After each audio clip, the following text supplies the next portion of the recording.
नमस्कार विद्यार्थी मित्रांनो, या सेशनमध्ये आपण जे काही स्टार्टिंग ऑफ इंडक्शन मशीन आपण पाहिलं त्याच्यावरती एमसीक्यूचं डिस्कशन करूया. The starting current of an induction motor is 5 times of the full load current while the full load slip is 4% दिलेला आहे. What is the ratio of the starting torque to the full load torque.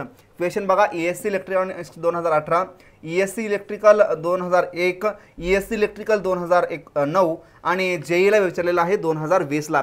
दिलेलं काय आहे तर जो काय मशीनचा starting current तो starting current IST is equal to दिलेला आहे किती तर 5 times of the I full load दिलेला आहे आणि मशीनची फुल लोडची स्लिप दिलेली आहे s at full load condition is equal to 4% दिलेले आहे विच इज इक्वल टू 0.04 आहे.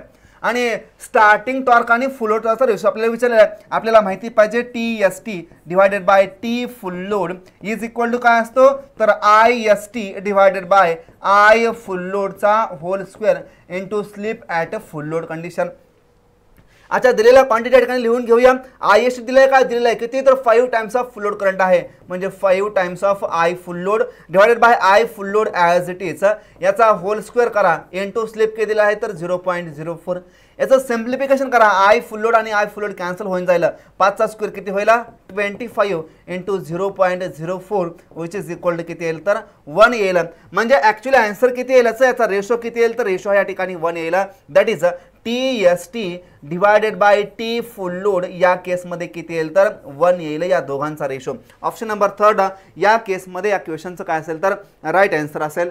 Next question, a starting torque of 80 newton metre is developed in an induction motor by the auto transformer starter with a tapping of the 30%. If the tapping of auto transformer is starter is a 60%, then what is the starting torque? त्या वेळेस starting torque या ठिकाणी काय असेल. For example, आता जो काही starting torque आहे TST1 इज इक्वल टू दिलेला आहे 80 न्यूटन मीटर. ज्यावेळेस ट्रान्सफॉर्मरचा रेशो आहे किती त्याला आपण K1 असं म्हणूया इज इक्वल टू 30% आहे.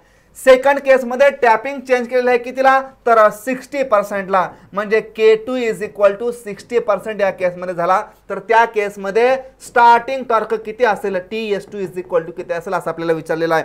आता जे काही ट्रान्सफॉर्मरचा K आहे तो ट्रान्सफॉर्मरचा K म्हणजेच काय असतो तर व्होल्टेज या ठिकाणी त्या पटीमध्ये रिड्यूस होत आहे. फॉर एक्झाम्पल, ट्रान्सफॉर्मरचा K आहे 0.5 याचा अर्थ तो किती आहे तर 50% आहे. याचा अर्थ काय झाला तर जे काही मशीनला अप्लाय केलेलं व्होल्टेज काय झाला तर 0.5 ने याचाच अर्थ 50% ने काय झालं व्होल्टेज रिड्यूस झालेला आहे. फॉर एक्झाम्पल, पहिल्या केसमध्ये मशीनला व्होल्टेज असेल आपण 400 व्होल्ट आपण डायरेक्टली अप्लाय करण्याच्या ऐवजी काय केलं ऑटो ट्रान्सफॉर्मर यूज केला आणि त्या ऑटो ट्रान्सफॉर्मरचे टॅपिंग या ठिकाणी आपलं ठेवलं 50% ला. याचा अर्थ काय झाला तर जे काही 3 फेजचं सप्लाय ते 400 व्होल्ट होतं पण ऑटो ट्रान्सफॉर्मर लावल्यामुळे काय झालं त्याचं टॅपिंग आपण 50% ला सेट केलं. याचा अर्थ जे काय मशीनला व्होल्टेज ते व्होल्टेज किती आलं बघा 200 व्होल्टच मशीनच्या स्टेटरच्या अक्रॉस व्होल्टेज आलं कारण या ठिकाणी आपण ऑटो ट्रान्सफॉर्मर स्टार्टर यूज केला म्हणजेच मशीनचं व्होल्टेज काय केलं आपण त्या पटीमध्ये रिड्यूस केलं. आता या केसमध्ये मशीनचं व्होल्टेज जर आपण इकडे रिड्यूस केलं, पहिलं व्होल्टेज हे V1 होतं, दुसरं व्होल्टेज काय झालं तर V2 झालं. म्हणजे ऍक्च्युअली V2 काय झालं तर V2 is equal to 50% of the V1 झाला. ऍक्च्युअली टॉर्क काय असतो तर torque is directly proportional to काय असतो सप्लाय व्होल्टेजचा स्क्वेअर असतो. आता सप्लाय व्होल्टेज दुसऱ्या पटीमध्ये काय होतंय तर 50% ऑफ V1 होत आहे म्हणजेच ऍक्च्युअली काय होतंय तर V2 is equal to K times of V1 होत आहे. K या ठिकाणी किती आहे तर 50% आहे. What about torque. टॉर्क या केसमध्ये काय होईल तर torque is directly proportional to K times of V याचा काय होईल तर होल स्क्वेअर होईल. का कारण टॉर्क आणि व्होल्टेज मध्ये रिलेशन कसं असतं असं असतं. जर असं असेल तर यानुसार याचं आपल्याला सिम्प्लिफिकेशन करता येईल का तर हो करता येईल. कसं करता येईल तर रेशो घ्यायचा कुणाचा तर डायरेक्टली रेशो घेण्याचा प्रयत्न करूया आपण TST2 डिवायडेड बाय TST1 चा. That is TST2 divided by TST1. आता हे कोणाला प्रोपोर्शनल असेल तर TST1 हे कोणाला प्रोपोर्शनल डायरेक्टली टॅपिंगला प्रोपोर्शनल असेल म्हणजे या ठिकाणी आपण म्हणू शकतो का K2 डिवायडेड बाय K1 यांचा काय होईल तर या ठिकाणी होल स्क्वेअर होईल. म्हणजे ऍक्च्युअली काय होईल तर TST2 is equal to K2 या ठिकाणी किती आहे 60 आहे डिवायडेड बाय या ठिकाणी किती आहे तर 30% आहे याचा होल स्क्वेअर इनटू या ठिकाणी काय करा TST1 किती आहे तर 80 आहे, म्हणजे या शून्यला ये शून्य गेला, 3 दोन्ही काय झालं 6 झालं, म्हणजे 2चा स्क्वेअर किती झाला 4 झाला, म्हणजे 4 गुणुले 80 करा, म्हणजेच या ठिकाणी TS2 दुसऱ्या केसमध्ये किती होईल तर विच इज इक्वल टू या ठिकाणी किती होईल 8 चौक 32 म्हणजे 320 न्यूटन मीटर, किती होईल तर 320 न्यूटन मीटर। ऑप्शन नंबर 4 या केसमध्ये करेक्ट आन्सर असेल। ESC 1994 ला विचारलेला क्वेश्चन आहे, अशा पद्धतीचा क्वेश्चन आपल्या एक्झामला येऊ शकतो। ऑटो ट्रान्सफॉर्मरच्या केसमध्ये लक्षात ठेवायचा। A squirrel cage induction motor has starting torque of 6 times of the full load current and full load slip is 0.05. If it is started using a star delta starter, the values of the starting line current and the starting torque respectively. अच्छा question बघा कशा पद्धतीने या ठिकाणी frame केलेला आहे। Squirrel केजची induction motor आहे आणि स्टार्टिंग करंट दिलेला आहे किती तर IST is equal to 6 times of the I full load या ठिकाणी दिलेला आहे। दुसऱ्या केस मध्ये काय दिलेलं आहे फुल लोड ची स्लिप दिलेली आहे, s full load is equal to 0.05 दिलेले आहे। If it is started using a star delta starter, जर तिला आपण स्टार डेल्टा स्टार्टरचे साइन आपण काय केलं स्टार्ट करण्याचा प्रयत्न केला तर स्टार्टिंगचा लाईन करंट आणि स्टार्टिंगचा टॉर्क काय होईल अशा परीचा क्वेश्चन आहे। आता IST is equal to 6 times of the full load current आहे। आता आपल्याला एक गोष्ट या ठिकाणी माहिती पाहिजे काय तर जे काही स्टार डेल्टा स्टार्टिंग आहे स्टार डेल्टा मध्ये TST divided by T full load is equal to 1/3 times of IST divided by I full लोडचा whole square into slip at the full load condition. हे आपल्याकडे काय असतं तर एक रिलेशन असतं, याच्यामध्ये जर आपण व्हॅल्यू दिला तर काय आपल्याकडे भेटेल तर 1/3 टाइम्स ऑफ IST या ठिकाणी किती दिलेला आहे तर 6 times of I full load दिलेला आहे, म्हणजे 6 times of I full load divided by या ठिकाणी काय होईल तर I फुल लोड, या दोघांचा काय होईल तर होल स्क्वेअर, याला हा काय होईल कॅन्सल होईल। स्लिप किती आहे तर 0.05 आहे, याचं सिम्प्लिफिकेशन केलं तर आपल्याकडे आन्सर काय येईल 1/3 टाइम्स ऑफ 6 चा स्क्वेअर किती झाला 36 इंटू 0.05, म्हणजे जे काही आपल्याकडे आन्सर येईल ते आन्सर किती येईल बघा या ठिकाणी 3 ना या ठिकाणी 36 ला भाग घालवा किती येईल 3 1 3 3 1 3 आणि 3 2 6, म्हणजे ऍक्च्युअली 12 गुणिले 0.05 इज इक्वल टू किती येईल तर 0.12 म्हणजे 60 म्हणजे 0.6 च्या आसपास येईल। म्हणजे रेशो किती आला बघा TST divided by T full load, याचा रेशो आला आपल्याकडे 0.6, म्हणजे हा जो काय रेशो आला तो रेशो 0.6 आला। हा कशामध्ये आला असेल हा पर युनिट मध्ये आला असेल का कारण दोन सेम क्वांटिटीचा रेशो आहे, दोन टॉर्कचा रेशो आहे, म्हणजे या ठिकाणी starting line current and the starting torque respectively आपल्याला विचारलं होतं। आता स्टार्टिंग टॉर्क कुठे आहे सेकंडला 0.6 ऑप्शन मध्ये कुठे आहे का तर आहे कुठं इथं, म्हणजे या ठिकाणी याचा करेक्ट आन्सर काय असेल ऑप्शन नंबर फर्स्ट या केस मध्ये काय असेल बघा याचा करेक्ट आन्सर असेल। पण जर आपल्याला कॅल्क्युलेशन करायला गेलो आपण तर कॅल्क्युलेशन करता येईल का तर हो करता येईल। आता स्टार डेल्टा स्टार्टिंगच्या केस मध्ये जो काय स्टार्टिंग करंट तो स्टार्टिंग करंट काय होतोय बघा किती न रिड्यूस होतोय तर 1/3 टाइम्स रिड्यूस होतोय। कोणाच्या केस मधला जो काय डेल्टाच्या केस मधले स्टार्टिंग आहे किंवा जो काही फुल लोड करंट असेल डेल्टाच्या केस मध्ये त्यापेक्षा काय होतोय तर हा 1/3 टाइम्स या ठिकाणी रिड्यूस होतोय। मग या ठिकाणी जो काही करंट आहे तो करंट कशा पद्धतीने दिलेला आहे तर ऍक्च्युअली आणि लाईन करंट आपल्याला विचारलेला आहे। मग IST in delta is equal to काय होईल तर 1/3 टाइम्स ऑफ द IST होईल स्टार्टिंगच्या केस मध्ये। मग या ठिकाणी 1/3 इंटू IST किती झाला तर 6 times of I full load झाला, which is equal to काय झाला बघा IST is equal to 2 times of I full load झाला। therefore IST divided by I full load is equal to काय झाला 2 झाला, म्हणजे ऍक्च्युअली हा दोन करंटचा रेशो आहे, म्हणजे हा काय झाला तर पर युनिट मध्ये झाला, म्हणजे ऑप्शन नंबर फर्स्ट या केस मध्ये काय असेल बघा याचा करेक्ट आन्सर असेल। या ठिकाणी स्टार्टिंगचा लाईन करंट आपल्याला विचारला होता आणि स्टार्टिंगचा टॉर्क या ठिकाणी विचारला होता, ज्यावेळेस मशीन आपण स्टार डेल्टा स्टार्टरच्या साहाय्याने आपण स्टार्ट करत होतो त्या केस मधला, म्हणजे अशा परीचा क्वेश्चन आपल्याला एक्झामला विचारला जाऊ शकतो। ऑप्शन नंबर फर्स्ट याचा राईट आन्सर असेल। A squirrel cage induction motor having a rated slip of 4% on a full load has a starting torque same as the full load torque.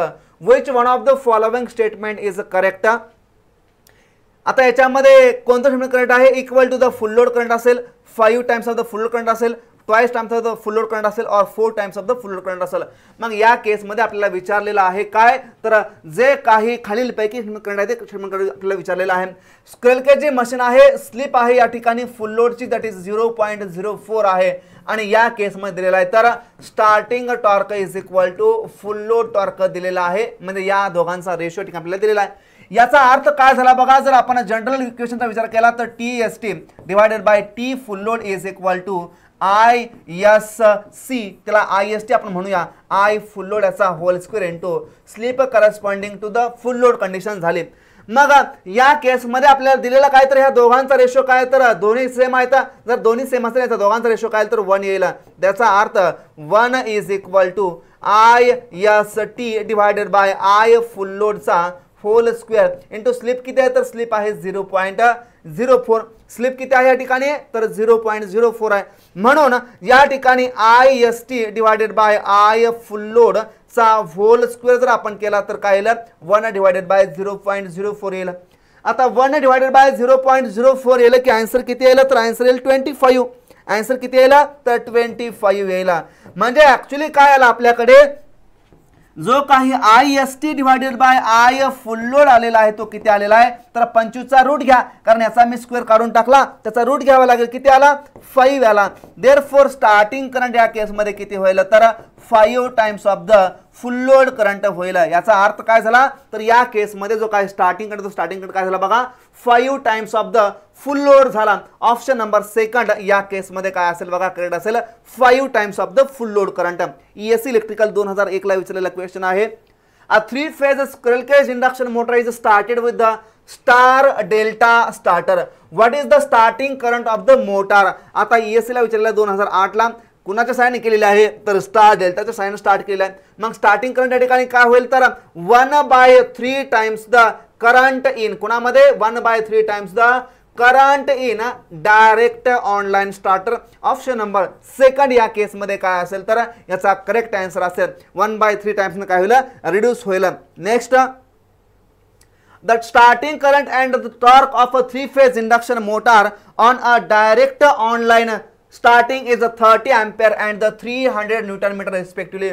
What are the corresponding values with the star delta starter. आता आपण काय करतोय DOL मध्ये आपल्याला दिलेला आहे काय दिलेला आहे तर IST इज इक्वल टू दिलेला आहे 30 एम्पियर अँड जो काही टॉर्क आहे तो torque TST is equal to दिलेला आहे 300 न्यूटन मीटर. आणि स्टार डेल्टाच्या केसमध्ये आपल्याला विचारलेला आहे स्टार डेल्टा. आता स्टार डेल्टाच्या केसमध्ये काय काय पॉसिबल आहे तर स्टार डेल्टाच्या केसमध्ये जो काय IST आहे तो IST काय होतोय 1/3 टाइम्सने रिड्यूस होतोय कोणाच्या तर डेल्टा कनेक्टेड सिस्टीम मधल्या किंवा फुल लोडच्या केस मधला. म्हणजेच ऍक्च्युअली डायरेक्ट ऑनलाईनशी जर आपण कंपेअर केला तर स्टार्टिंग करंट काय होतोय 1/3 ने रिड्यूस होतोय. स्टार्टिंग टॉर्क TST सुद्धा काय होतंय तर 1/3 ने रिड्यूस होतंय as compared to the DOL. आणि जे काही स्टार्टिंगचं व्होल्टेज आहे त्याला आपण V असं म्हणूया हे सुद्धा काय होतंय 1 डिवायडेड बाय √3 ने रिड्यूस होतंय as compared to the direct online स्टार्टरच्या केस मधल्या. म्हणजे ऍक्च्युअली जो काही IST या केस मधले आहे तो स्टार डेल्टाच्या केस मध्ये IST काय होईल तर IST is equal to in star delta is equal to काय होईल तर 30 डिवायडेड बाय 3 करा किती येईल 10 एम्पियर आणि टॉर्क किती येईल 300 divided by 3 is equal to 100 newton metre. म्हणजे 10 एम्पियर अँड 100 न्यूटन मीटर.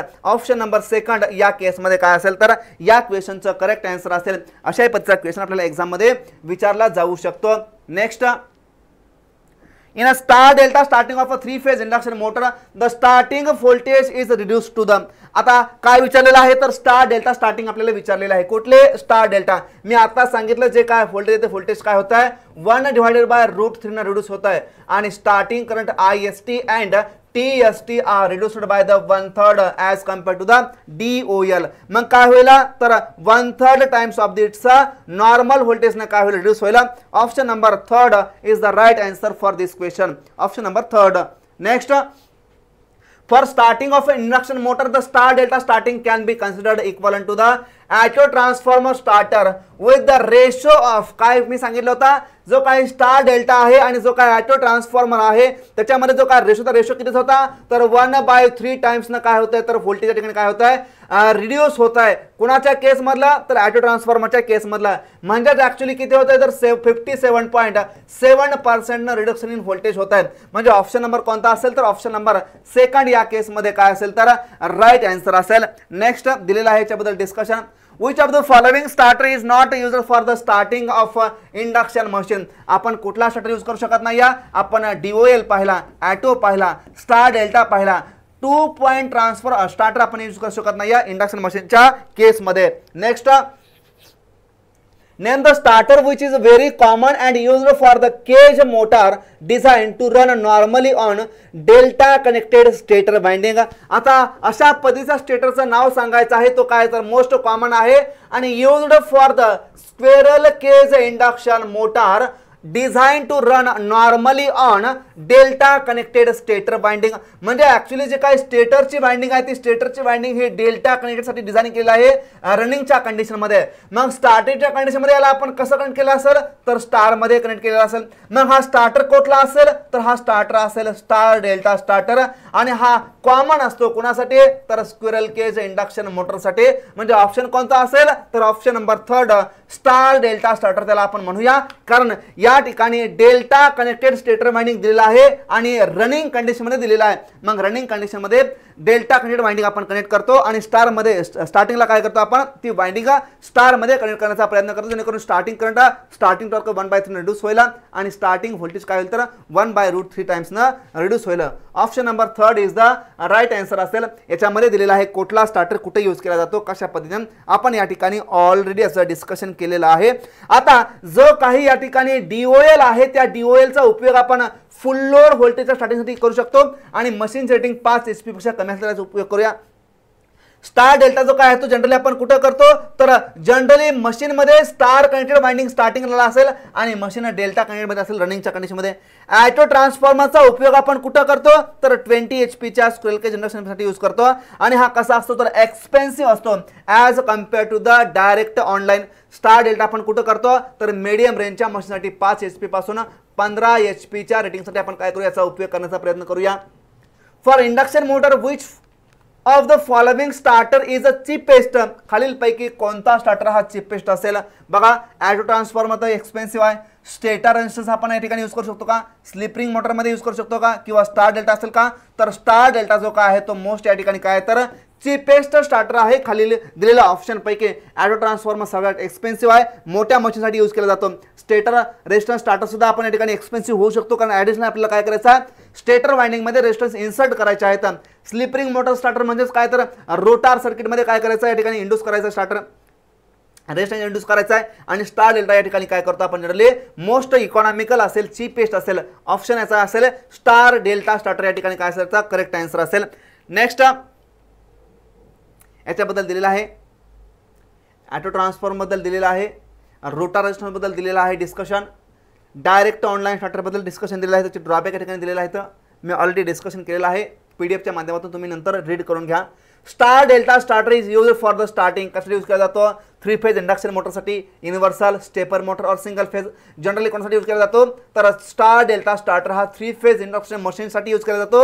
याच्या स्टार्टिंग पर्पज मध्ये आपल्याला काय करायचं आहे तर स्टार्टिंग करंटला काय करायचं आहे लिमिट करायचं आहे ना की मशीनला स्टार्ट करायचं आहे. ऑप्शन नंबर 1 याचा काय असेल तर राईट आन्सर असेल. Next in case of a 3-phase induction motor which of the following method of the starting is referred as the full load starting full voltage starting. आता फुल load voltage म्हणजे या ठिकाणी काय असते तर डायरेक्ट ऑनलाईन स्टार्टर असते म्हणजेच मशीनला काय केलं जातं 3 फेज सप्लायला डायरेक्टली कनेक्ट केलेला असता. ऑप्शन कोणता असेल तर direct online starter option number 2 याचा राईट आन्सर असेल. Next at the starting of an induction motor the rotor frequency is स्टार्टिंगच्या केसमध्ये रोटरची फ्रिक्वेन्सी काय असेल स्टार्टिंगच्या केसमध्ये स्लिप इज इक्वल टू 1 असेल. जर स्लिप इज इक्वल टू 1 असेल तर ईएमएफ किती असेल E2 under starting condition is equal to काय असेल तर स्लिप टाइम्स ऑफ E2 असेल which is equal to slip किती असेल तर 1 असल्या कारणामुळे हा काय होईल तर फक्त E2 असेल. आता रोटरची frequency FR is equal to slip times of supply frequency स्टार्टिंगच्या केसमध्ये ही 1 झाली तर या ठिकाणी सप्लाय फ्रिक्वेन्सी आणि रोटरची फ्रिक्वेन्सी काय असेल सेम असेल. आपण याच्याबद्दल डिस्कशन केलेलं आहे. Same as the supply frequency. Option number second या केसमध्ये काय असेल याचा करेक्ट आन्सर असेल.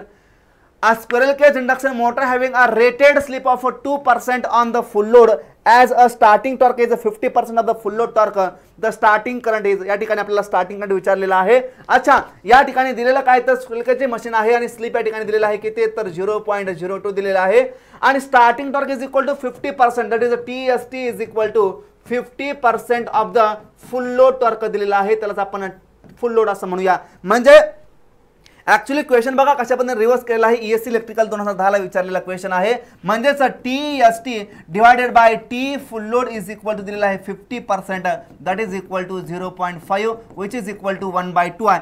म्हणजे ऍक्च्युली जो काही मशीन आहे त्या मशीन मध्ये आपल्याला काय काय दिलेलं आहे तर TST divided by T full load is equal to IST divided by I full load याचा होल स्क्वेअर इनटू काय तर slip corresponding to the full load. आता रेशो दिलेला आहे किती आहे तर 1/2 आहे which is equal to IST divided by I full load. याच्याबद्दल माहिती दिलेली नाही आहे. इनटू या ठिकाणी स्लिप दिलेला आहे किती आहे तर 0.02 दिलेला आहे. म्हणजे ऍक्च्युली याचं सिम्प्लिफिकेशन केलं तर ही काय टर्म येईल इकडे येईल 2 इंटू 0.02 म्हणजेच काय होईल तर 1/0.04 is equal to IST divided by I full लोडचा काय होईल होल स्क्वेअर होईल. 1 डिवायडेड बाय 0.04 म्हणजे काय तर या ठिकाणी 25 होईल इज इक्वल टू याचा सगळ्यांचा स्क्वेअर होईल. म्हणजे ऍक्च्युली काय होईल तर IST divided by I full load is equal to याचा स्क्वेअर रूट घ्या किती येईल 5 येईल.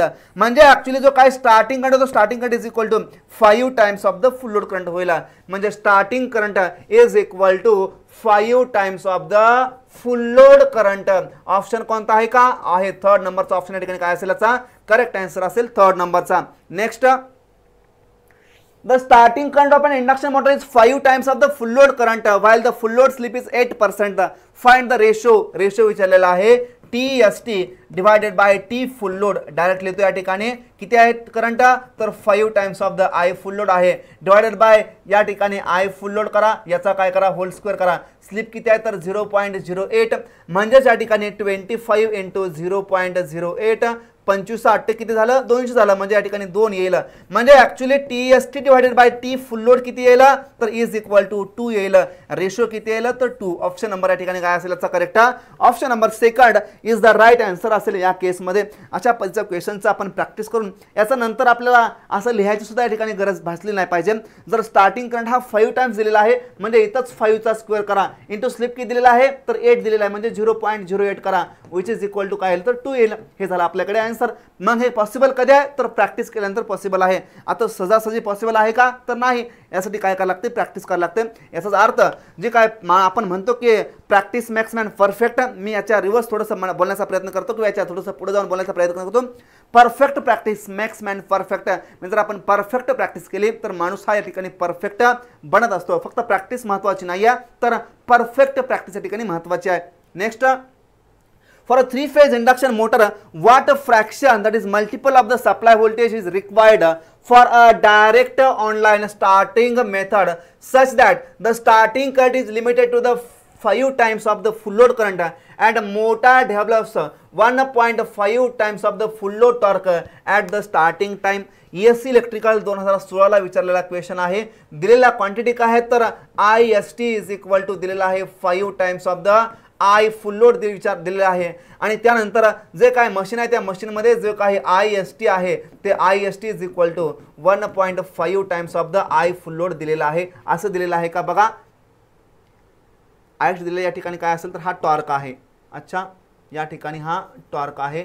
या ठिकाणी काय दिलेला आहे full load current motor develops 1.5 full load torques at the starting time. हे या ठिकाणी आपल्याला दिलेलं आहे आणि विचारलेलं आहे what fraction of the multiple of the supply voltage is required for a direct online starting method such that starting current is limited to the 5 times of the full load current.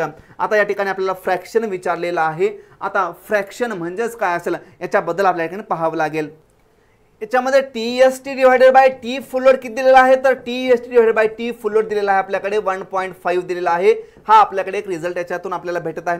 मग actually जे काही torque आहे ते torque कसं असतं तर torque is direct proportional to supply व्होल्टेजचा square असतं.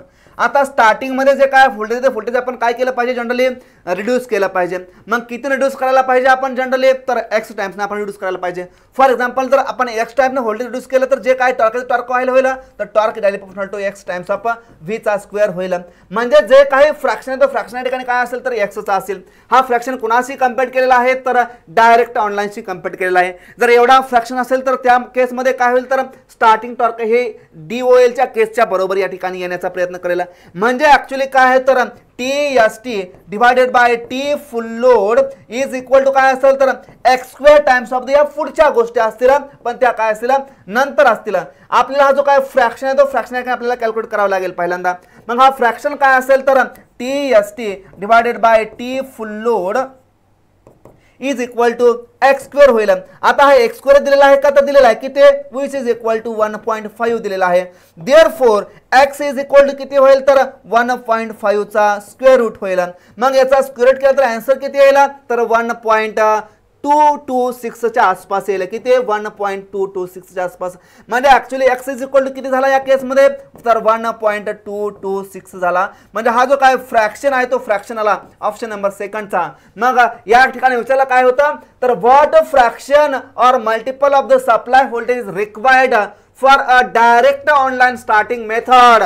डायरेक्ट ऑनलाईन स्टार्टिंग मेथड जो काय फ्रॅक्शन तो फ्रॅक्शन लागला असता आपल्याला किती तर 1.226 टाइम्स ऑफ कशासाठी तर जो काही स्टार्टिंग आणि 5 टाइम्स लिमिट करायचा आहे फुल लोडच्या आणि स्टार्टिंग किती करायचा आहे तर 1.5 times of the full load current. म्हणजे डायरेक्ट ऑनलाईनचं आणि या ठिकाणी कोणाचं कंपॅरिझन आहे तर रिड्युक्शन इन द व्होल्टेज त्यालाच आपण x times of V1 square असं म्हणू शकतो किंवा x square times of the V1 square असं म्हणू शकतो. अशा परिस्थितीत आपल्याला या ठिकाणी क्वेश्चन विचारला जातो एक्झामला. नेक्स्ट याचं सोल्युशन दिलेलं आहे. Cogging in an induction motor is caused. आता क्वागिंग का होते इंडक्शन मशीन मध्ये ESC इलेक्ट्रिकल 2019 ला विचारलेला क्वेश्चन आहे. If the number of stator slots and rotor slot अनुकूल असेल होईल का नाही हे असेल तर या ठिकाणी क्वागिंग अवॉइड होते. If the number of stator slots are in integral multiple of the rotor slot म्हणजे जर ते इंटिग्रल मल्टिपल मध्ये असतील तर या ठिकाणी क्वागिंग होते. या ठिकाणी ऑप्शन नंबर सेकंड याचा काय असेल तर राईट आन्सर असेल. क्वागिंग बद्दल थोडंसं बोलूया. In case of an induction motor when the number of stator slots is equal to the और integral multiple of the rotor slot staying parallel to each other strong alignment forces may be produced at the instant of the starting. It is due to the variation of the reluctance which may create an alignment torque stronger than the accelerating torque. त्यामुळे काय होतंय machine या ठिकाणी fails to start होते आणि या फेनॉमेनॉला आपण काय म्हणतो तर क्वागिंग असं म्हणतो. So the stator slots not and exact multiple of the rotor slots पाहिजेत. क्राउलिंग कुठे होते तर क्राउलिंग ही रनिंग कंडिशन मध्ये होते. मग रनिंग कंडिशन मध्ये काय होते it is has been observed that squirrel cage induction motor has a tendency to run very low speed compared to its synchronous speed. This phenomenon is known as crawling. The resultant speed is nearly 1/7 of its synchronous speed. पण हे कसं असतं stable असतं. हे कधी होते तर ही होते at the time of the starting. Reduce करायचं काय करायचं स्टेटर स्लॉट रोटर स्लॉटच्या बरोबर बनवायचे नाहीत किंवा इंटिग्रल मल्टिपलच्या केसमध्ये या ठिकाणी बनवायचे नाहीत. A small 3-phase induction motor has the short circuit current of 5 times of the full load current and the full load slip is 5%. If a starting resistance starter is used to reduce the impedance voltage by 60% to normal voltage, the starting torque obtained in terms of the full load torque is. अच्छा या ठिकाणी बघा question कशा प्रकारचा frame झालेला आहे. ESC electrical 2015 ला विचारलेला क्वेश्चन आहे. ऑप्शन या ठिकाणी आपल्याला दिलेला आहे. मग या केस मध्ये जो काही शॉर्ट सर्किट करंट आहे त्याचा 5 times of the full load current दिलेला आहे. म्हणजे actually IST is equal to किती आहे तर 5 times of the full load current आहे. व्होल्टेज काय केलेलं आहे 60% न काय केलं रिड्यूस केलेलं आहे. म्हणजे ऍक्च्युली के किती दिलेला आहे तर 0.6 दिलेला आहे. त्याला आपण एक्स असं म्हणू शकतो. फुल लोडची स्लिप या ठिकाणी दिलेली आहे किती तर 5% दिलेला आहे. मग या सगळ्यांचं आपण कॅल्क्युलेशन केला म्हणजेच T फुल लोड केला तर या ठिकाणी फ्रॅक्शनचा स्क्वेअर इंटू 5/1 चा स्क्वेअर इंटू स्लिप जर केली तर या ठिकाणी काय येत आहे 45% हे येते. या ठिकाणी काय तर करेक्ट आन्सर येत आहे. मग हे काय तर T फुल लोडचा ratio is equal to 45% that is 0.45. म्हणजे या ठिकाणी जो काय आन्सर येते आन्सर किती येते या ठिकाणी starting torque obtained in terms of the full torque किती असेल तर 45% असेल. किती तर 45% असेल. व्होल्टेज या ठिकाणी काय केलेलं आहे रिड्यूस केलेला आहे 60% ना. म्हणजे या ठिकाणी x इज इक्वल टू काय केलेलं आहे 0.6 आहे. फॉर्म्युलामध्ये व्हॅल्यू ठेवल्या तरी आन्सर येत आहे T full load is equal to या ठिकाणी x square times of ISC divided by I full लोडचा whole square into slip at the full load condition. Further काय करतोय, व्होल्टेजचं रिड्युक्शन करतोय. ते रिडक्शन केलेलं व्होल्टेज आपल्याला सांगितलेलं आहे 60% व्होल्टेज रिड्यूस केलं आहे. म्हणजे ॲक्च्युली फ्रॅक्शन किती दिलेलं आहे, तर x इज इक्वल टू 0.6 दिलेला आहे, जो की या ठिकाणी 60% म्हणून आहे. हा ठेवला की आपल्याकडे आन्सर भेटून जाईल. Option number second. The starter recommended for the 20 HP squirrel cage induction motor. हा रेटिंगसाठी आपण कुठला यूज करूया, तर ऑटो ट्रान्सफॉर्मर स्टार्टर आपण यूज करायचा प्रयत्न करूया. ऑप्शन नंबर 4 या केसमध्ये काय असेल त्याचा राईट आन्सर असेल. आपण डिस्कशन केलेलं आहे. याचा उपयोग कुठं करूया, DOL कुठं करूया, बिलो 5 HP किंवा HP पर्यंत. स्टार्ट डेटा कुठपर्यंत 5 ते 15 आणि ऑटो ट्रान्सफॉर्मर कुठला, तर या ठिकाणी 50 HP पासून पुढे दॅट इज 20 HP पर्यंत या ठिकाणी त्याला आपण यूज करू शकतो. 20 HP च्या अबो या ठिकाणी यूज करू शकतो. Which of the following method of the starting is required for the slip ring induction motor? आता स्लिप रिंग इंडक्शन आपण कुठली यूज करूया, तर आपण जनरली यूज करूया रोटर रेजिस्टन्स स्टार्टर. कोणते, तर रोटर रेजिस्टन्स स्टार्टिंग. बघा क्वेश्चन कसा आहे, which of the following method of the starting is required for the slip ring induction motor of high starting. काय म्हणताय, तर हाय स्टार्टिंग. हाय स्टार्टिंग पॉसिबल कधी आहे, तर हाय स्टार्टिंग पॉसिबल आहे जर आपण रोटर सर्किट मध्ये ऍडिशनली रेजिस्टन्स ऍड केला तर. अदर केस मध्ये स्टार्टिंग काय होईल, रिड्यूस होईल. स्टार डेल्टा असेल, डायरेक्ट असेल, डायरेक्ट मध्ये होणार नाही. ऑटो ट्रान्सफॉर्मर मध्ये काय होईल तर रिड्यूस होईल. पण जे काही जनरली आपण रोटर रेजिस्टन्स स्टार्टर यूज करतो त्या केस मध्ये काय होईल तर स्टार्टिंग ठिकाणी हाय भेटेल. नेक्स्ट आहे, which of the following method of the starting is required for induction motor of high starting.